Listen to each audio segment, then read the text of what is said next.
My name is Edna Wallace, and the last time my father spoke about me in public, he laughed.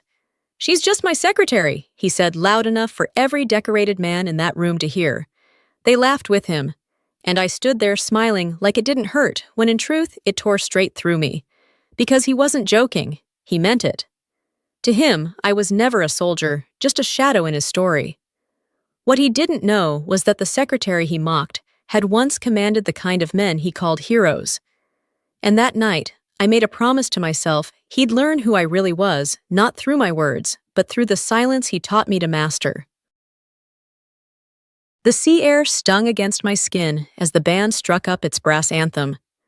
The pier was packed so tightly, it looked like the waves themselves had been pushed back to make room for the crowd. Flags fluttered, cameras clicked, medals glinted in the California sun. It was a celebration of service, a shrine built for the past. My father stood at the center of it all, grinning as if he'd never left command.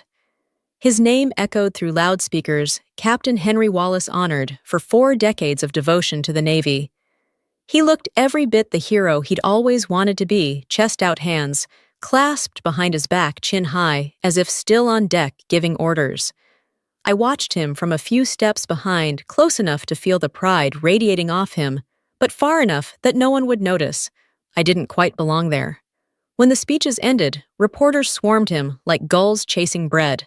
He basked in it. I'd seen that expression all my life, the thrill of being seen, of being saluted. Then one of them pointed toward me and asked the question that should have been harmless.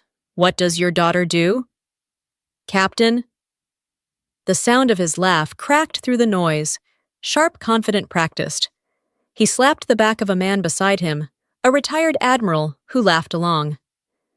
"She keeps me organized," he said, amused by his own wit.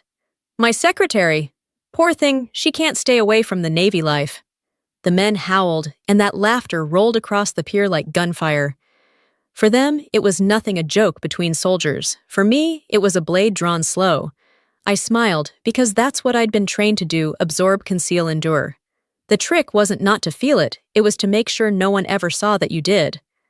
My fingers found my wrist under the cuff of my sleeve, brushing the faint outline of a tattoo few people in the world could recognize. The mark was small, precise, and hidden, because so was everything I'd done. Just 2 weeks earlier, I'd given orders that saved 48 soldiers trapped in a dead zone overseas. No one here would ever know. Another round of laughter broke out when my father lifted his glass and declared, "Here's to the real warriors, not the ones behind desks." The crowd roared again, and even the band seemed to pause for him. I held the smile, polite, steady, almost rehearsed. Inside, something quiet gave way. Maybe it was respect, maybe it was patience. Whatever it was, it slipped out with the tide that afternoon. I'd spent my whole life trying to earn a place beside him. That day, I understood I'd been standing there all along, he just never bothered to look. I once believed honor was something my father had taught me. That day at the harbor, I realized he'd never understood it at all. I landed in Annapolis before dawn, the kind of morning that feels like someone pressed pause on the rest of the world. By 4:30, I was beneath the Navy building in a windowless room where monitors stacked like graves threw a cold blue light across faces and keyboards. The smell was always the same down here, ozone and coffee, and the faint metallic tang of equipment that had never known sunlight. Aboard those screens, we didn't cheer. We logged. We encoded. The voice in my earpiece came through, clipped, and even the kind of voice that kept a room from panicking when the world wanted to. Silent current mission success. 48 saved. Debrief tomorrow. I replied the way I always did, concise, and without ornament copy. SRU 77 closing channel. No applause, no medals. Just the quiet folding shut of one operation, and the immediate readiness for the next. I rubbed my wrist, feeling the raised scar where a tattoo hid beneath skin and cuff. It was a private thing, a shorthand among a few who had shared impossible nights. Down here, that ink was a name and a responsibility. Up there on the pier, it was nothing. That difference had followed me onto every flight, into every quiet room. Red flared across one of the displays. A new alert. I pulled the feed forward, fingers moving with the ease of habit. Origin California Veterans Network. I scrolled through logs until one line stopped me cold. H. Wallace. Registered member San Diego chapter. The system doesn't make mistakes like this. If the feed was accurate, then the person everyone had been celebrating was now a blip on an intelligence report. General Pierce's tone didn't change when he issued the order. Confirm the leak source. No exceptions. There was no warmth in it, only the iron clarity of command. I felt the weight of the badge on my lapel. I felt the tug of something older, less professional, and more personal pulling at my throat. A voice I'd grown up hearing echoed in my head. Loyalty above all words that had been taught as a creed, not a question. I leaned back, thumbed the edge of my folder, and let the old phrase settle into a new light. If loyalty was truly above all, then I had a duty that reached farther than family dinners and praise from the press. I set my jaw and slid the SRU badge onto the lapel. Let's see if you meant that I thought and stood up to do the thing no one wanted done to someone they loved. 3 days later, I was at my father's house for the veterans' barbecue, the backyard full of people trading weathered stories and louder drinks. Smells of smoke and sauce hung thick, and the laughter moved in waves, easy practiced, unconcerned. I wore a social smile like armor, and kept my voice low because the room was full of ears that belonged to other people's pasts. Commander Elias Brooks found me near the grill, his hands steeped in the same familiarity he'd shown my father for decades. He extended his hand, that old soldier's grip, and when my sleeve slipped as I reached for my cup, the edge of the hidden mark flashed for a second, 77, precise as a stamp. His expression shifted before he spoke, instant and involuntary. That mark! You're not supposed to have that. I let the words hang the way you let a door close softly so someone can't sneak back in. Supposed to, or allowed to, I answered, voice small and flat. He didn't press it, but he didn't walk away either. People like him carry memories like scars, and recognition is a reflex. Only someone who'd been through certain classified nights would know the weight of that symbol. I turned my attention back to the crowd, forcing casual conversation, while a small humming device in my pocket blinked. Mission compromised. Internal suspect veteran network breach confirmed. My fingers tightened around my cup as I opened the secure feed. The first name flagged was the one standing beside my father, Commander Elias Brooks. The room around us blurred into smoke and laughter. But in my headset, everything was sharp timestamps, IP traces, breadcrumbed packets leading directly into the veteran network. The same hands that clapped and slapped my father on the back were the same hands that could be moving secrets into dark corners. I swallowed and stepped back, watching my father laugh at some retold battle tale, unaware that trust and possibly treason sat at his elbow. The backyard felt suddenly small, the sky lower. People joked about old times, and I stood in the middle of it all, with the knowledge of how those old times could be bought and sold.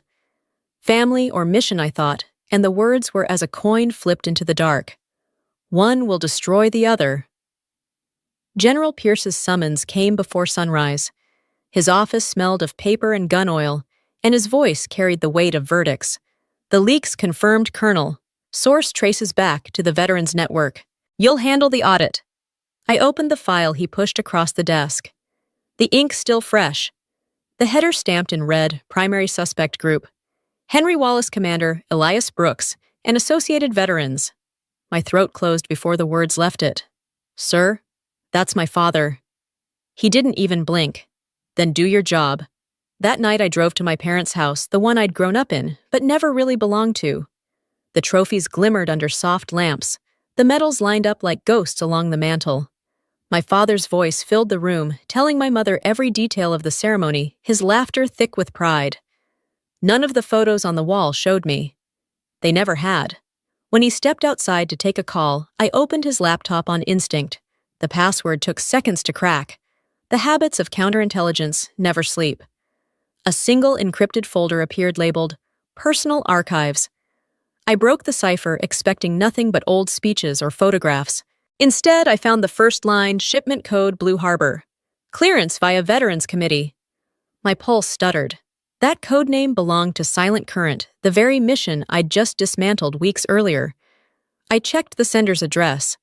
The email hadn't originated from his account, but from another device piggybacking on the same network. Tracing the IP felt like watching a slow car crash in real time. Commander Elias Brooks.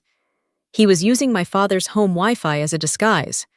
My father wasn't the leak, he was the perfect cover. I wanted to warn him, to tell him his name had become a weapon in someone else's hands, but Pierce's words echoed in my head. No disclosure, even if the suspect is blood. I stepped onto the balcony. Across the street, Elias stood under a flickering streetlight, cigarette burning bright between his fingers. He lifted his glass toward me, a mock salute, a quiet dare. That smile wasn't friendly. It was a promise that he knew exactly what I'd found. A week later, my father's backyard filled again with old uniforms and louder laughter. The annual Veterans Barbecue, the same ritual of smoked bourbon and war stories. I arrived as the dutiful daughter, civilian clothes. Polite grin, no trace of the officer beneath. My recording device hummed quietly inside my jacket pocket, live and listening.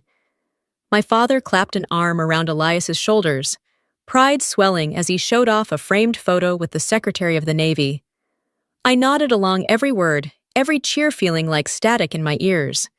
Elias poured me a drink, eyes narrowing in amusement.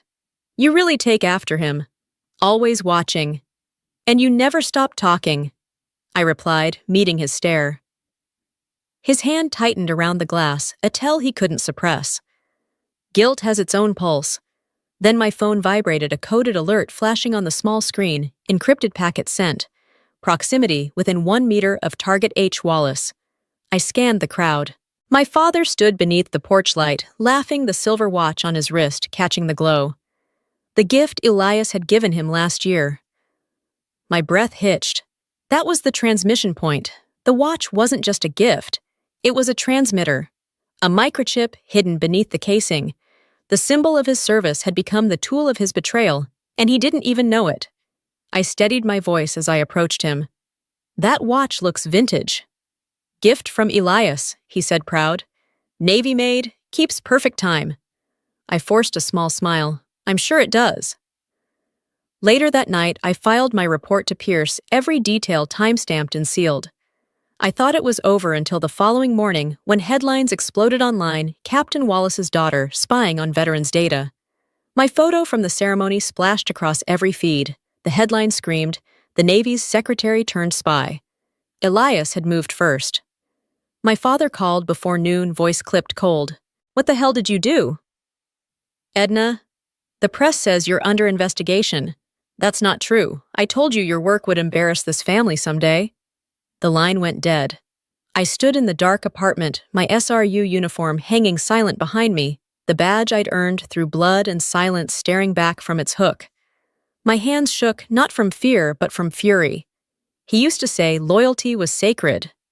But standing there, I realized loyalty had become the very thing that silenced me. The headlines exploded overnight. Every station from California to D.C. carried the same story, colonel's daughter implicated in veterans leak from secretary to spy. My face flooded every feed. By morning, my father appeared on TV, his tone cold, almost relieved. My daughter's a civilian worker. She's not in operations. Don't drag my name into this nonsense. Watching him felt like drowning. He didn't defend me, he erased me. The next day, I was suspended from SRU 77. My badge confiscated, access revoked. General Pierce only said they need a scapegoat. Stay low. So I did, alone in a quiet Arlington apartment, staring at the tattoo on my wrist that reminded me who I really was. 2 weeks later, an envelope slid under my door, a photo of me planting a recorder at the barbecue scrawled beneath it. NISWork spy. Elias. He'd been watching me the whole time. I flew back to San Diego to confront him and my father. They were together when I arrived. My father's voice was cold, but Elias smiled. Still trying to play soldier, I met his eyes. Funny, I outranked you once you just didn't know it. He froze. He'd served under my command years ago. I pulled up the encrypted record. Unit 77. Operation Tide Glass. You reported to me, Commander. My father stared pale and silent. I rolled up my sleeve. The ink caught the light. That's not for show. That's command clearance. When I told him to check the back of his watch, he found the tiny chip blinking red. his pride shattered. "You used me," he whispered. Elias left before dawn. Hours later, Pierce messaged Operation Night Rain authorized. The next day, before a live crowd, SRU officers surrounded the stage. I stepped out in full uniform. My father rose slowly as a SEAL murmured, "Sir, with respect. She outranks us all." The world fell silent as I read the charge. "Commander Elias Brooks, you are under arrest for espionage and treason." My father's eyes locked on my tattoo, no longer hidden, no longer denied. I never imagined reclaiming my honor would happen in the same place it had once been destroyed. The San Diego harbor, the pier where my father called me his secretary, was now a battlefield. The sea wind cut cold across the stage lights, and above the dull hum of counterintelligence helicopters circled under the clouds. The operation was set for 1900 hours. Codename Night Rain. I led SRU 77 onto the field disguised as the stage crew for the National Veterans Commendation Ceremony.